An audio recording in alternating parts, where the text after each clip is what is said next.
If you haven't heard of Makoto Shinkai's name, odds are you probably heard of one of his works. With the recent worldwide success of Your Name, even my dad's heard of it. Shinkai is also the man behind Voices of a Distant Star, The Place Promised in Our Early Days, 5 centimeters per second, Children Who Chase Lost Voices, The Garden of Words, and the low-budget experimental She and Her Cat. Almost all of Shinkai's works have some traits in common. The most obvious is the gorgeous, nearly surrealistic art. Words simply can't do it justice, but it's probably what he's most widely associated with. Now, I'm no artist. I lack the knowledge to explain why it's so good in a technical sense, but I have some observations. His color palette is very vivid, with contrasting colors bursting onto the rest of the scene, almost fighting the darker parts. He makes amazing sunset, sky, and space shots. His ability to use color as lighting is purely brilliant, especially when it's used as a narrative device. Using color as a story element isn't unusual, but to pull it off with this frequency and degree of casualness is astonishing. A common visual theme throughout all of his works is the juxtaposition of nature and civilization. This is a common theme found among many Japanese auteurs who have a traditional approach to life. This could be one of the reasons that he has been recently referred to as the new Miyazaki, but I doubt people have put that much thought into it, and it's more of a moniker based on his very recent success. Anyway, nature and civilization. There's barely any outdoor scenes where you can't find some instance of this, excluding Children Who Chase Lost Voices, which is about a secret world separated because humanity keeps ruining the topside. Even in Voices of a Distant Star, where half the plot takes place in space, there are chances for scenery that is closer to home, so to speak. And of course, the space scenery as seen from a cockpit is gorgeous. And in Garden of Words, my personal favorite, the duality of nature and civilization drives the plot, as Takao skips school on rainy days to go to the garden and finds himself increasingly wishing for rain so he can meet up with the mystery woman. It's all over the place, eye-catching, blatant enough to get you to notice it, but not enough to necessarily derive any meaning from it. And maybe there isn't any.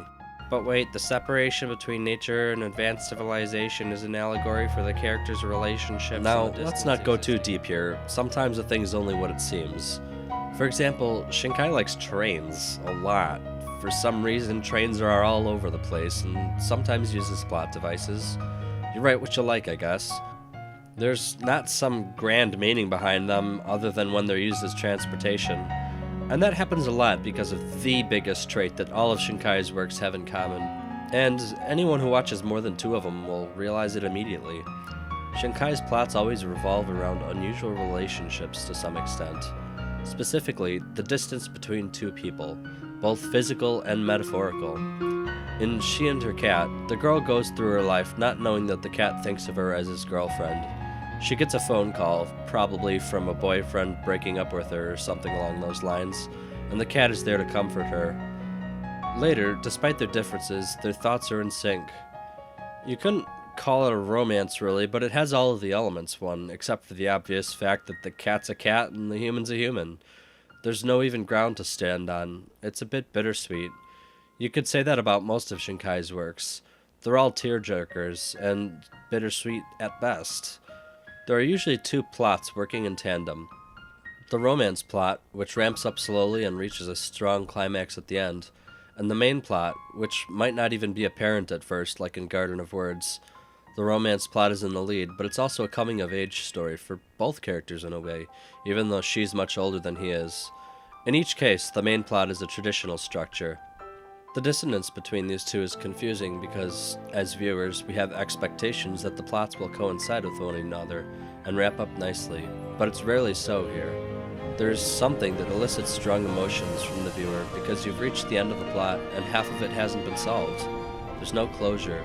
You get confused, and there's a feeling that the romance plot could go anywhere.